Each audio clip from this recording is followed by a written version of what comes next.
Jean-Charles. Bonjour Bob. On est entre deux actualités, si on peut dire, vous concernant, puisque vous avez sorti un album en 2012 et là vous en préparez un autre. Et aujourd'hui, on est au Festival de Jazz de Reims. Alors commençons par le début. Le premier album qui est sorti chez Abalone, c'est ça, en 2012? Oui, c'est ça, c'est Abalone, le label de Régis Subi. On est entre deux actualités, mais c'est sur deux groupes différents. Parce que le disque du trio qui est sorti chez Abalone en 2012, c'est le disque de la formation qui se produit ce soir. Voilà, c'est mon trio qui s'appelle... enfin voilà, le projet s'appelle Trace. Et l'album que nous venons d'enregistrer, c'est un album qui est live, mais pas avec ce trio. C'est un quintet que j'ai monté, qui s'appelle L'équilibre de Nash. Voilà. D'accord. Alors, pour en revenir à l'actualité du jour, cette fois, vous présentez le trio aujourd'hui au Festival de Jazz. Qui sont les éléments de ce trio et quelle musique vous allez proposer? Alors, les membres du trio, c'est Peter Herbert, contrebassiste autrichien, qui joue, qui a joué sur le disque. Et puis, ce n'est pas le batteur Wolfgang Reisinger, c'est un batteur qui le remplace à présent, qui s'appelle Christophe Marguet. Ah oui. Que les habitués du festival ici connaissent bien parce que je joue dans sa formation, on a joué ensemble ici à plusieurs reprises. Voilà, donc c'est Christophe qui tient la batterie, puis donc moi qui joue des saxophones, soprano et baryton. Le trio piano-less, donc comme on dit. Et quel répertoire vous proposez? Donc des compositions, des reprises? Alors c'est qu'un répertoire original, c'est un répertoire que j'ai composé pour la plupart, la plus grande partie, et c'est un trio de recherche, c'est un trio d'exploration, c'est un trio qui est dans une veine du...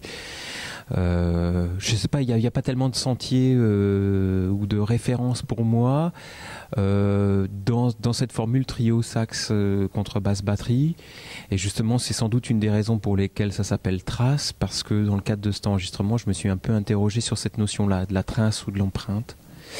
Et en sachant aussi que je suis quelqu'un qui est beaucoup joué dans les projets des autres, j'ai fait aussi beaucoup de musique classique, et donc je me suis je me retrouve encore toujours sur les traces ou les pas de leaders ou des gens qui sont dans le, comment dirais-je, dans l'histoire de cette musique. Et puis je suis aussi extrêmement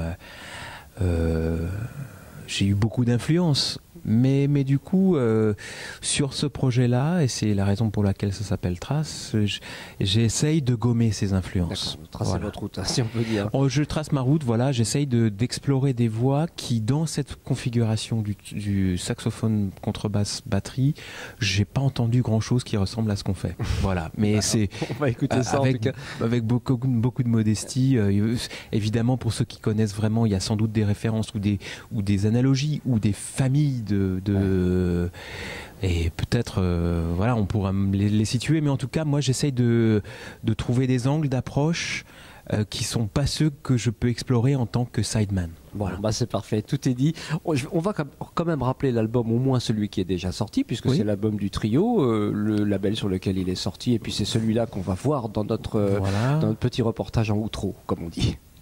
Avec plaisir. Donc cet album, on a eu une belle surprise parce que ça a été l'année dernière le Grand Prix de l'Académie Charles Cros du jazz. Voilà, c'était une surprise parce que on a été deux nominés. Il y avait l'album de Fred Hersch au même moment que nous avons reçu cette distinction, et voilà, je suis ravi ce soir de présenter ce projet ici à Reims.